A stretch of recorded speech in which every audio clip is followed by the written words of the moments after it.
आज देर हो गई और आप लोगों की प्रेम की शक्ति मुझे खींच के लाई है। कुछ तो आपकी माँ की तबीयत ठीक नहीं है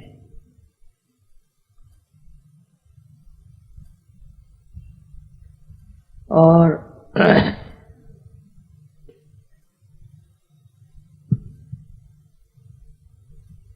इच्छा शक्ति जबरदस्त है, उसी के बूते पर चल रहा है। मैं चाहती हूँ आप लोगों की भी इच्छा शक्ति जबरदस्त हो जाए। इस मामले में आपने क्या किया है वो खुद ही सोचना चाहिए।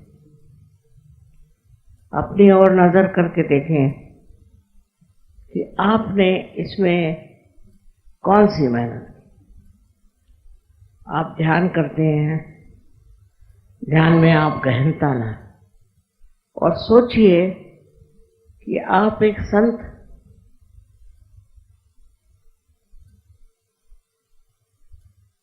और आपको क्या करना चाहिए। माँ ने आपको संत बना दिया, अब आपको आगे क्या करना चाहिए। अपनी दुरुस्ती तो करनी है, इसमें कोई शक नहीं। अपनी दुरुस्ती आप करिए,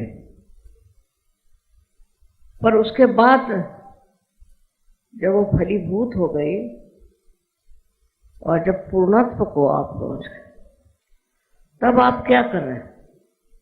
तब भी आप सिर्फ ध्यान में जाते हैं या प्रोग्राम में जाते हैं और वहीं तक चलता है। इससे आगे क्या किया। आपको ये दान मिला है आपके आत्मा के आधार से। आत्मा ने आपको पुनर्जन्म दिया, तो आप इससे आगे क्या कर रहे हैं ये आपको देखना चाहिए। कौन सी प्रगति आप कर रहे हैं कि सिर्फ इस शक्ति को अपने लिए, अपने बच्चों के लिए इस्तेमाल करते। ये बहुत जरूरी है क्योंकि मैंने देखा है कि पार होने पर भी लोगों में दोष रह जाता, पूर्णता नहीं। जब तक आप दूसरों से संबंधित होकर के सहयोग का कार्य न करें, आपको पता ही नहीं चलेगा कि आपके अंदर कौन से दोष है। यहां तक कि लोग आते हैं और पैसा बनाते हैं।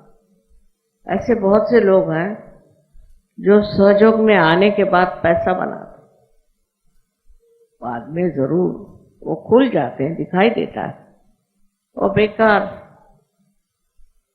परेशानी होती है। सो फायदा क्या। आप यहां पैसा कमाने नहीं आए, आप यहां धर्म बांधने आए और धर्म को बांधना चाहिए। अब बंबई शहर में हमने सुना है कि अनेक तरह के अधर्म चल पड़े हैं जो 20-25 साल यहां बिल्कुल नहीं थे। एक तो आजकल के सिनेमा जो बन रहे हैं उसकी शुद्धता बहुत कम। ऐसे सिनेमा देखना ही नहीं चाहिए। आप इतने लोग ऐसे सिनेमा न देखें तो वो सिनेमा चलेंगे ही नहीं और वैसे चल भी नहीं।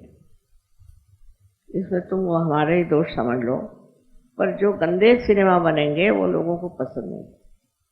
लोग चाहते हैं अच्छे ऐसे सिनेमा बने कि जिसको कुटुंब जाके देख सके। एक ये बात हो गई।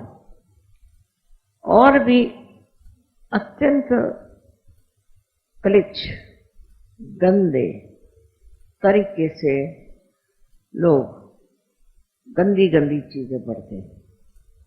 आप लोग नहीं, आप लोग पढ़ते नहीं हैं, मैं मानती हूँ, पर अखबार में भी बहुत अश्लील चीजें लिखी जाती।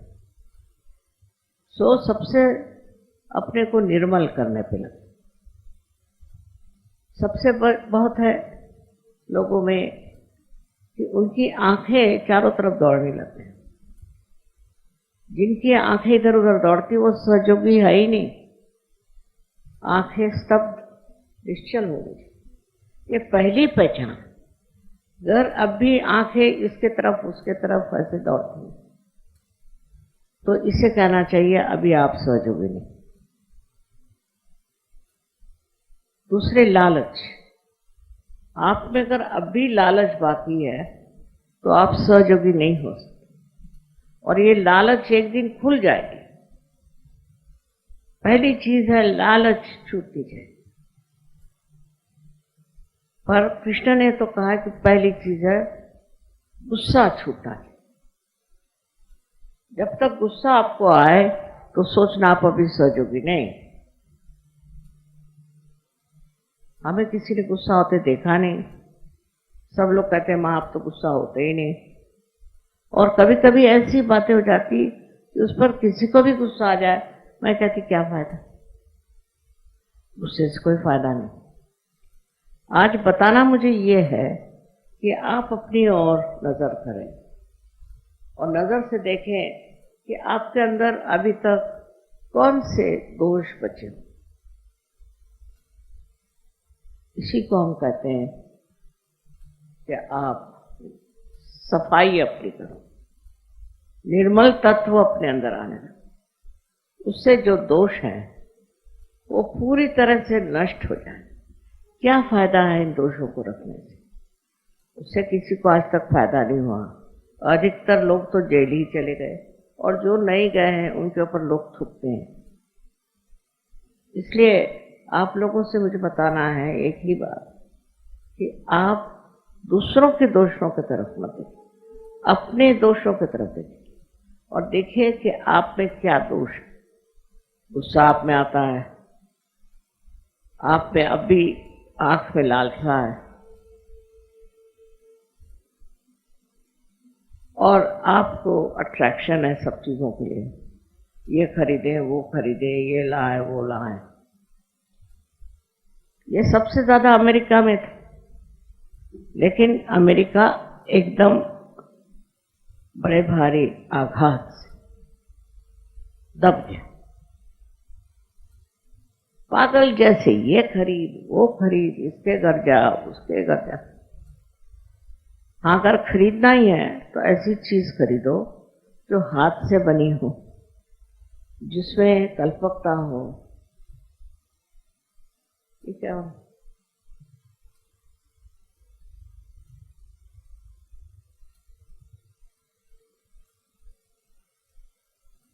जिसमें आपका सृजन, आपकी सृजन शक्ति दिखाई दे।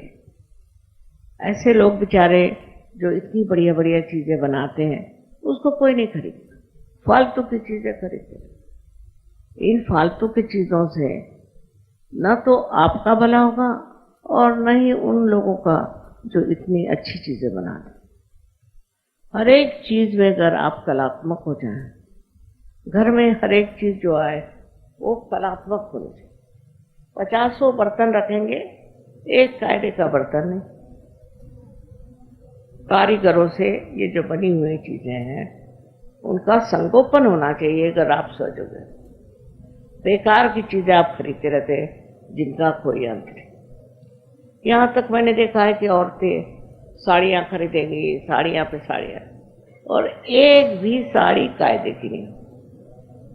अजीब सजीब अजीब उसमें क्या क्या बना रहे थे, भूतों जैसी चीज। अच्छी सुंदर और कल्पकता से भरी हुई आप 2 साड़ियाँ रखिए, परिस्थिति पे बस आप 50 साड़ी। अपने देश में अभी भी कलात्मकता का अप्रिसिएशन नहीं है, उसको जानना नहीं, उसको समझना नहीं। मैं देखती हूँ जब घरों में जाओ तो अजीब भूत जैसे रंग लगे हुए, भूत जैसी डेकोरेशंस हैं। आप लोग सहयोगी हैं। आपको समझना चाहिए कि कौन सी चीज सौंदर्यपूर्ण है और सौंदर्य को समझना चाहिए। तभी आप अपने जीवन को भी सुंदर बनाएंगे कि जो आदमी आपसे मिले या औरत आपसे मिले तो वो ये कहे कि बहुत ही बढ़िया आदमी, बहुत ही सुंदर। जिस तरह से आप अपने को सौंदर्य से सजाएंगे, इसी तरह से आपस के वातावरण और घरों को सौंदर्य से सजाएंगे। ये पहली पहचान है। अगर सहयोगी भूत जैसा घूमता हो तो वो किस काम का? कायदे से कपड़े पहना, कायदे से बातचीत करना, कायदे से सबसे व्यवहार करना, अपने सुंदर सुंदर चीज़ों से अपने घर को सजाना, फूलों से भी सजा सकते, अपने यहाँ बगीचा लगा लिया कुछ, मतलब सौंदर्य दृष्टि सबसे पहले सहयोगियों में आनी चाहिए। फालतू की बहुत सी चीज़ें घर के अंदर भरी हुई है आजकल, क्योंकि बाजार हैं, बाजार में जाते हैं, वहाँ कुछ खरीदते हैं। ऐसी जितनी भी चीज़ें उठा के उनकी होली कर दीजिए, बेकार चीज़ों को फेंक दिया। प्लास्टिक का आजकल इतना हो गया है कि मुझे ग्लास भी ढूंढना हो तो प्लास्टिक। कभी ये तो बहुत जाती है, मैं तो प्लास्टिक में इस्तेमाल नहीं कर सकती। प्लास्टिक की साड़ी हो गई, प्लास्टिक का ये हो गया। इतना उपयोग प्लास्टिक का आ गया है कि उससे आदमी बीमार पड़ने का बड़ा अंदेशा। बच्चे मरते हैं, सब कुछ है, तो जहां तक हो सके प्लास्टिक इस्तेमाल नहीं करें, जहां तक हो सके। पर आजकल सभी चीज में प्लास्टिक आ गया है, खासकर बंबई में तो बड़ी मुश्किल है। यहाँ तक कि सोफा सेट भी प्लास्टिक का बनाते हैं, बैठना तो प्लास्टिक में, पहनना तो प्लास्टिक, चलना तो प्लास्टिक। अब थोड़े दिन में मोटरें भी प्लास्टिक के बनाएंगे। सो आपका प्लास्टिक से कोई मतलब नहीं, आप सहयोगी हैं। मैं ये नहीं कहती कि आप चोगा पहन के घूमो, ये नहीं है सहयोग। कायदे के कपड़े पहनिए, कायदे से रहें। कोई ऐसी बात नहीं है कि जिससे आप साधु बाबा दिखाई दे, कोई ढोंगबाजी नहीं है। पर जो चीज़ आपके लिए हितकारी नहीं, वो नहीं इस्तेमाल करनी चाहिए, उससे दूर रहना चाहिए और बच्चों को भी बचाना चाहिए।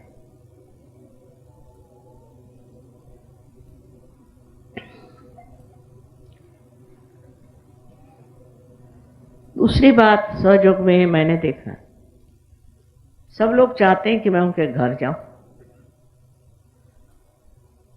आप क्यों नहीं समझते कि मैं आपके घर आऊं? ऐसा आपने क्या किया? या फिर जिसको देखो वही हमारे घर आना चाहता। मैं कहीं भी जाती हूं, मुझे आराम से रहने नहीं देती। आपने अभी कुछ भी नहीं किया।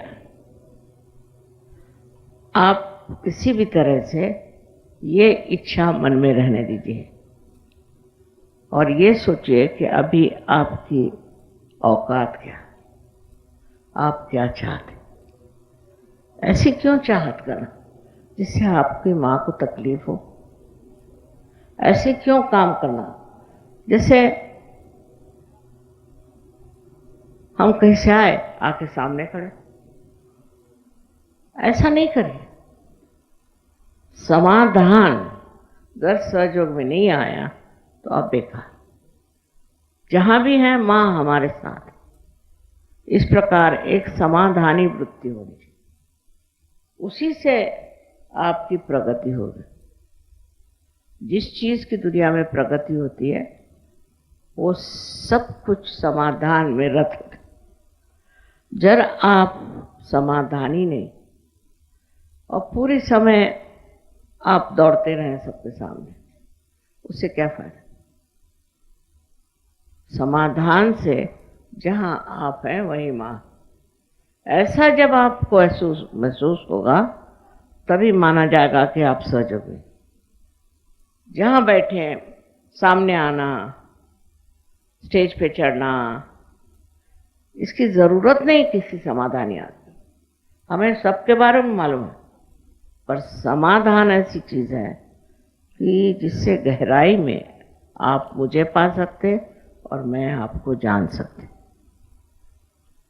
मैं चाहती हूं कि अब जिस दशा में आप आए, अब आप उस समाधान को प्राप्त करें और देखें कि आप जो भी कर रहे हैं उससे आपको समाधान मिले। आप सहयोग में कार्यरत हों और सहयोग बढ़ाएं, आप बहुत समाधानी हो जाए। आपको नहीं लगेगा कि माँ के सामने सारी चीजें रखी हैं, माँ के सामने खड़े हो जाए। अधिकतर मैंने ऐसे देखा कि जो लोग बहुत आगे आगे करते हैं वो या तो बेईमान होते हैं और या तो वो चोर होते हैं। जो लोग दिल से साफ हैं और जो प्यार में रहते हैं वो अपने प्यार में मगन रहते। अब मैं चाहती हूं कि अब ये समय आ गया है कि आप लोग अब मेरे ऊपर मेहरबानी करें, क्योंकि मुझसे तो सब वाइब्रेशंस आप खींचते हो। अगर आप लोग ठीक नहीं हैं तो मेरी तबीयत खराब हो जाती। इसलिए आपको बिल्कुल ये निश्चय कर लेना चाहिए कि हम ऐसे बने कि जिससे माँ जो है वो खुश हो जाए और फिर उससे जो है दुनिया बदल जाए। आज बहुत देर तक लोग बैठे रहे, कुछ गए भी होंगे, तो पहचान यही है कि आप यहाँ बैठे हैं, शांति में बैठे। पहले तो धूम धड़ाका सब लोग इतने जोर जोर से चिल्लाते थे, बोलते थे, अब शांत बैठे। ये मेरे लिए तो बहुत ही कमाल की चीज़ है।